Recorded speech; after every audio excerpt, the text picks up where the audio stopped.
ইবনে মাজার 1640 নম্বর হাদিস। عن سهل بن سعد عن النبي صلى الله عليه وسلم قال إن الجنة بابا يقال له الريان يدعى يوم القيامة।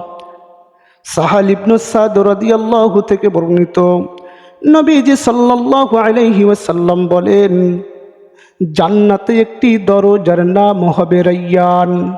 কি নাম? রায়্যান নামক একটি দরজার নাম হবে। ইউদআ ইয়াউমাল কিয়ামা, কিয়ামতের দিন। আইনা সাইমুন, দুনিয়ায় যারা রোজা রেখেছিল তাদেরকে আহ্বান করা হবে, আসো। কোথায় রোজাদাররা, তোমরা আসো। তাদেরকে এভাবে আহ্বান করা হবে।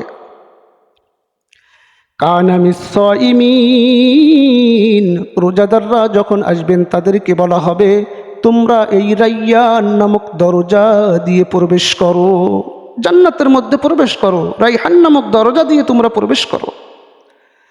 দুনিয়াতে রোজা থাকা অবস্থায় রোজাদার ব্যক্তি কত কষ্ট করেছে, কলিজাটা শুকিয়ে আসছে, পানির পিপাসায় পানি পান করে নাই।